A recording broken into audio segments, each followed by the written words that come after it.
ሰላምና ጤና ባላችሁበት ቦታ ሁሉ ይብዛ። ውድና ኩራት ቤተሰቦቻችን ኦርቶዶክሳውያን እንዴት አላችሁ? እንዴት ቆያችሁ? እንዴት ሰነበታችሁ? ያሮስ ጀምሯል። በዛሬ መረጃችን የምንመለከተው አቤት የተባለውን ጉዳይ ነው። ይሄውም እንግዲህ ምንድነው ከዚህ ከሃይማኖት ተቋማት ጉባኤ ጋር የተገናኘ አንድ መረጃ ላስደምጣችሁ ከቀሲስ ታጋይ ታደለ ጋር ማለት ነው። ሁላችንም እንደምናስታውሰው በዚህ በሃይማኖት ተቋማት ጉባኤ ላይ ከሰሞኑ የተለያዩ ጥያቄዎች ሲቀርቡ እንደነበር እናስታውሳለን። ብዙዎቻችን ድምጽ ስናሰማም ጭምር ማለት ነው።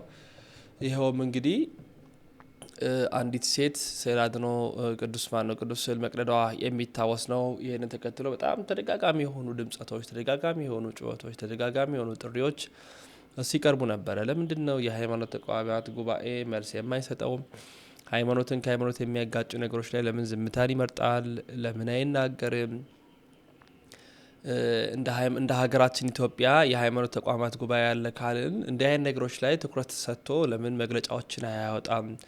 ድምጽ ለምን አያሰማም? ዝምታውን ለምን አይሰብርም? የሚሉ ተደጋጋሚነት ያላቸው ጥያቄዎች ሲቀርቡ ነበር እና ለዚያ ጥያቄ መልስ በሚመስል መልኩ ነው ቀሲስ ታጋይ ታደለ የሃይማኖት ተቋማት ጉባኤ ሰብሳቢ የበላይ ማለት ነው ዋና ጸሐፊው በዚህ በሰሜን ሸዋ ላይ በተዘጋጀው ብፁዕ አቡነ ጎርጎርዮስ አረጋዊ ሊቀ ጳጳስ በሚመሩበት አህጉረ ስብከት ለመስቀል በዓል ተጋብዘው በሄዱበት ያስተማሩት ማለት ነው።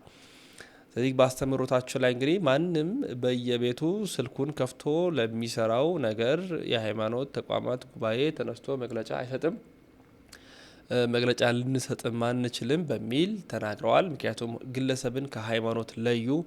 የሃይማኖት ተቋማት ጉባኤ ተቋም ነው፣ እንደ ተቋምነቱ ነው የሚሰራው። ነገር ግን ግለሰቦች ተነስተው የሚያደርጉት ነገር፣ የሚያጠፉት ጥፋት፣ የሚሰሩት ሴራ፣ የሚያደርጉትን ድርጊት የተነሳን ለእያንዳንዱ ጉዳይ መግለጫ ስንሰጥ የምንውል አይደለንም። እኔም ቀሲስ ታጋይ ታደለ ይሄንንም አላደርግም ብለው ተናግረዋል። ያሉትንም ቪዲዮ አጋራላችኋለሁ። ሀሳቦቻችሁን ስጡ። እናንተስ ምን ትላላችሁ? ቪዲዮ ላጋራላችሁ። ምእመናን፣ እኔ ወቅታዊ አጀንዳ ስለሆነ ነው። ሃይማኖት ተቋማት ለምን ዝም አለ? ቀሲስ ታጋይ ለምን ዝም አለ? በእያንዳንዱ ቤት እየገባ ሞባይል ላይ ለሚሰሩት ወንጀልና ሴራ መግለጫ ስሰጥ አልኖርም። ይኸው የበላይ ጠባቂ አባቴ እዚህ አሉ። አሁን ከደቂቃዎች በፊት እዚህ ያለን ሰሞኑን ሃይማኖቱን ከሃይማኖት ለማጋጨት ስለ ማርያምን ስለ ድንግል ማርያምን የቀደደችው ግለሰብ የቀደዱት ግለሰቦች ዛሬ በሕግ ቁጥጥር ስር ውለዋል። ዛሬ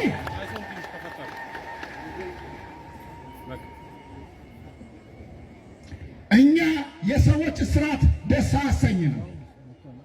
እንዲማሩ ግጭት እንዳይመጣ የሃይማኖት ግጭት ከባድ ስለሆነ ነው። እኛ በፌስቡክ በሶሻል ሚዲያ መምራት የለብንም። ከአባቶች ጋር እንዳናከብራቸው አባቶቻችንን እንደ ቀድሞ ስርዓት እንዳንከተላቸው የሚሰሩ አሻጥር የሚያደርጉ ሰዎች ይኖራሉ። ሁል ጊዜ መጠንቀቅ ያለባችሁ አደራ ምንላችሁ ክርስቲያኖች የሰከናችሁ ሁኑ። በስሜት ሳይሆን በስሌት በምክንያት ሞግቱ።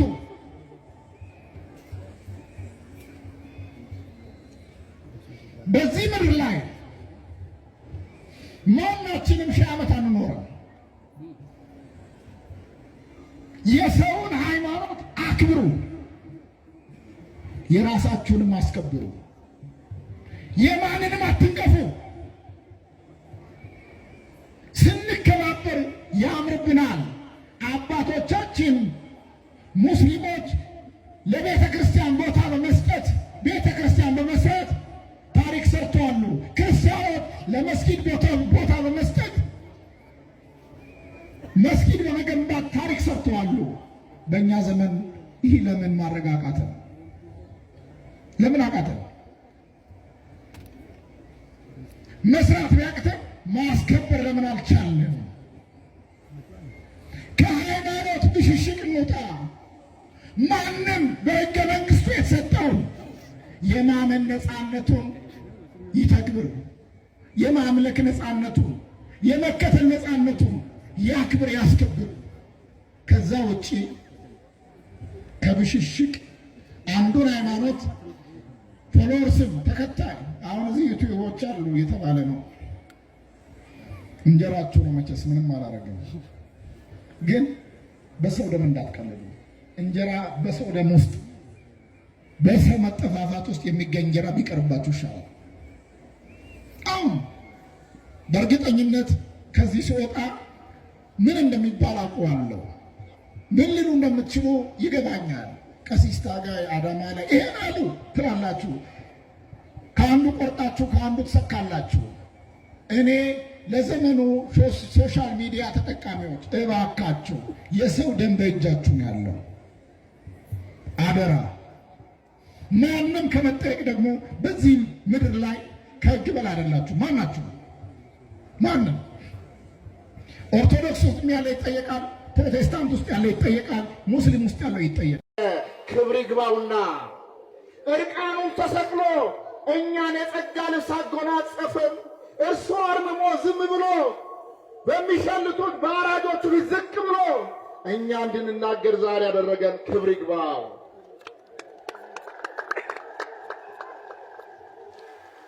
ይሰማችኋል? ይሰማችኋል? ነጋማ ይሰማችሁ ነው? ይሰማችኋል ወይ? አዎ በሉኝ። ይሰማችኋል? ዓለም ይህንን ሊሰማው ስለሚገባ ነው። እኛ በመስቀሉ እንኮራለን። ያንጠለጠልነው መስቀል ይህ ምልክት ዲያብሎስን የረታበት ምልክት ነው። መከራ ሞቱን የተሸከመበት ምልክት ነው። እርቃኑን ስለኛ የተሰቀለበት እኛን የጸጋ ልብስ ያጎናጸፈበት ምልክት ነው። እንኮራለን፣ እንሸከማለን፣ ሁሉ ጊዜ እናመልከዋለን፣ እናከብረዋለን አምላካችን መድኃኒታችን ኢየሱስ ክርስቶስን። የኢትዮጵያ ኦርቶዶክስ ተዋሕዶ ቤተ ክርስቲያን ኢየሱስ ክርስቶስን በሕይወቷ ትሰብከዋለች። በሕይወቷ በቃል ብቻ አይደለም፣ በአደባባይ ብቻ አይደለም፣ በገበያ ስፍራ ብቻ አይደለም። በሕይወቷ አባቶቻችን የቁልቁል ተሰቅለው የኢየሱስ ክርስቶስ ሞተ መስቀሉን ሰብከዋሉ። ክብር ይግባቸው ለአባቶቻችን። የኢትዮጵያ ኦርቶዶክስ ተዋሕዶ ቤተ ክርስቲያን መስቀሉን በደንብ ትሰብከዋለች። ኢየሱስ ክርስቶስን በደንብ ትሰብከዋለች። ጥሩ የሆኑ ጓደኞችን እግዚአብሔር አምላክ ይሰጣል። መቼም አንዳንዴ መባረክ ነው። በጥሩ ጓደኛ በመልካም ጓደኛ መባረክን የመሰለ ትልቅ ነገር የለም። እግዚአብሔር አምላክ በጥሩ ጓደኛ ሰዎችን ይባርካል። በዛው ልክ ደግሞ አንዳንድ ቶክሲክ የሆኑ እናንተው አጠገብ የተቀመጡ ደግሞ ወዳጆች አሏችሁ። ልትጠነቀቁ ይገባል። ልትጠነቀቁ ይገባል። ክርስቲያኖች እዛው እናንተ አካባቢ የምትውሉበት ቦታ የሚሆኑ የእናንተን ውድቀት ብቻ የሚጠባበቁ አንዳንድ ሰዎች አሉ። መቼ ነው የምታውቋቸው መሰላችሁ? እነዛ ሰዎች የእናንተ ኢነሚ እንደሆኑ የምታውቁት መቼ ነው? የወደቃችሁ ሰዓት ነው። ልክ የወደቃችሁ ሰዓት ቀና ብላችሁ ስትመለከቱ ታዩዋቸዋላችሁ አሉ። እና አንዳንድ ጊዜ እስከምትወርቁ ድረስ አትጠብቁ። አንዳንዴ ትዳር በጣም በፈተና የተሞላ ነው። ወንድሞችም እህቶችም ልታሰሩ ይገባል። ትዳር ውስጥ ከገባችሁ በኋላ በጣም ብዙ አልጋ ባልጋ አይደለም። በነገራችን ላይ በጣም ብዙ ፈተና አለው። በቤተሰብ ትፈተናላችሁ፣ በጓደኞች ትፈተናላችሁ፣ በተለያየ አይነት በኢኮኖሚም ጭምር ትፈተናላችሁ። በጣም ብዙ ፈተና አለው። እነዛን ፈተናዎች ፍቅርን አስበልጦ ተደጋግፎ ማለፍን የመሰለ ትልቅ ነገር የለም። ካልሆነ ግን አንዳንዴ መውደቅ አለ። አንዳንዴ ትዳር የሚኖራችሁ ሰዎች ጓደኞቻችሁ እንዲያገቡ ማድረግ አለባችሁ። ካልሆነ ተመሳሳይ አካሄድ ላይ አትሄዱ። አንዳንዴ ወንድሞች አይታችሁ ከሆነ ለምሳሌ እናንተ ካገባችሁ በኋላ በትዳራችሁ የሚገጥማችሁን ፈተና ጓደኞቻችሁ ስታማክሩ ምን በቃ ተዋት፣ ምን እንደዚህ ይሄን ያክል መለማመጥ፣ እንደዚህ አይነት ምክር ነው የምታገኙት። ለምን እነሱ አሁን ላይ ትዳር ስለሌላቸው የሚያደርጉትን ነገር የሚነግሯችሁ ክፋት አስበው ሳይሆን የሚያደርጉትን ነገር በቃ እዚህ ከሚመስሏችሁ ጋር ነው መዋል ያለባችሁ ማለት ነው። እና አንዳንዴ ትዳር ያላቸው ሴቶች ሌላ ትዳር ያላቸው ጓደኞችን ይዙና አንዳንድ ጊዜ ቶክሲክ የሆነ ሲያጋጥማቸዋል። እባካችሁን የትዳር አጋሮቻችሁን አትሙ። ወንድም ያንተ የትዳር አጋርህን እግዚአብሔር አምላክ ለአንተ ብሎ የሰጠህን ሴት እየዞርክ በቃ እንዲህ ታደርጋለች እንዲህ ነች እያልክ አትማ። ጥሩ አይደለም። ያንቺው ልክ እንደዛው እሱ እንደዚህ ነው። ድክመቱን ኢቭን መናገር የለብሽም። ድክመት እንኳን ቢኖር በጣም እንበልና እንደው በተለያዩ ጉዳዮች ስንፍና እንኳን ቢኖርበት በቃ እሱ እንዲህ ነው ብለሽ ባለሽን ማማት የለብሽም። ካልሆነ ፍቺው የምትል ጓደኛ ነው ብዙ ጊዜ የሚገጥማቸው ብዙ ሴቶች። ፍቺው ራሷ ቤቷ በቃ እንደ እንስሳ የሚደበድባት ባሊዛ እለት የሚያቆስላት እለት የሚያደማት ከሰው እንኳን እኩል ክብር የማይሰጣትን ባሊዛ አንቺን ግን ፍቺው እያለች ትመክርሻለች። እነሱ እየተደበደቡ ትዳራቸውን አጥብቀው ጸንተው ይዘው ማለት ነው ወደ እናንተ ዞሮ አይ በቃ እንደዚህ ከሆነ ፍቺው ችግር የለም አንዴ አትስሚ ምናምን የሚሉ ሰዎች አሉ። እና ከእንደዚህ አይነት ሰዎች ራሳችሁን አርቁ። የሱ ሚስት በትዳሩ ላይ እዛም እየሄደችበት አንተ ትንሿ ድክመት አበሳሽታ ትንሿ የሚስት ድክመት አናዶ እንደው በቃ ምንም አልቻልኩም እኔ ከዚህ በላይ አቅቶኛል ምናምን ብለህ ስትመክረው ስታማክረው በቃ ፍታት ምን አንተ ይሄን ያክል እንትን አባባለ የሚሉ ሰዎች አሉ። እና ጋይስ በጣም ጥንቃቄ ያስፈልጋል። በጣም ጥንቃቄ ያስፈልጋል። ጎበዝ የሆኑ ባለትዳሮች በቃ ሚስጥረኛ አድርገው የሚይዙት የትዳር አጋራቸው ነው። ጎበዝ የሆነ ባል ሚስጥረኛ አድርጎ የሚይዛት ሚስቱን ነው። ማማት እንኳን ቢፈልግ የሚያመው ለሚስቱ ነው። ጎበዝ የሆነች ሚስት ሚስጥረኛ ከሁሉ በላይ ሚስጥረኛ አድርጋ የምትይዘው ባለቤቷን ነው። ማማት እንኳን ብትፈልግ የምታመው ኦኬ ለባለቤቷ ነው። በቃ ድክመት ሊኖር ይችላል። ይሄ አንዳንዴ ወደ ሳይካትሪስት ምናምን የምትሄዱ ጥንዶች ወደዛ ከመሄዳችሁ ይልቅ ራሳችሁን እንደው ለካህን ብታሳዩ ወደ ካህን ብታቀርቡ መልካም ነው። ቤተክርስቲያን ለሁሉም ነገር መፍትሄ አላት። ለሁሉም ነገር በጽድቅ ስፍራ ሆነው የጠፉ ብዙዎች ናቸው። በኢየሩሳሌም ሆነው የተጎዱ አይሁድ እንዳለ ሁሉ በቤተ መቅደስ ውሏቸውም አዳራቸውም ሆኖ የተጎዱ በጣም ብዙዎች አሉ። በውሃ ውስጥ የሚኖር አለት እንዳጋጣሚ ሆኖ ብትነኩት ላዩ ላይ አልጌ ሰርቶበት የሚያሙለጭልጭ ሆኖ ለመያዝ እንኳን የሚያስቸግር ቢረግጡትም አንሸራቶ የሚጥል ሆኖ ታገኙታላችሁ። አስቸጋሪ ነው። በውሃ ውስጥ ነው የሚኖረው፣ ግን ላዩ ላይ እድፍ መገኘቱ አይገርማችሁ? በመቅደሱም ውስጥ ሆነው እንዲህ የተጎዱ በጣም ብዙ። በጣም መጠንቀቅ ያለብን በመቅደስ ውስጥም ሆነን ኃጢአት ከጸናችብን ነው። እግዚአብሔር ቤተሰቦች በዓለም ብንሆን ወደ መቅደሱ መተን እንነጻለን፣ ወደ መቅደሱ መተን እናርፋለን። እዚህም ሆነን ኃጢአታችን እረፍት ከነሳችን ግን ወዴት ሄደን ነጻ እንሆናለን? እግዚአብሔር ቤተሰቦች ክርስቶስ ባይመጣ ክርስቶስ እስኪመጣ ድረስ ሕመማቸውን ታግሶት ይቆያሉ አይሁድ። አሁን ክርስቶስ መጥቷል። ማንን ይጠብቃሉ? ክርስቶስን መጥቶ ድህነት በዓለም ላይ ታውጆ እነሱ ግን በኃጢአት ላይ ኃጢአት እየጨመሩ ነበረ። በሥጋውና በደሙ እንዳንፈውሳቸው በሥጋውና በደሙ ይቀልዳሉ።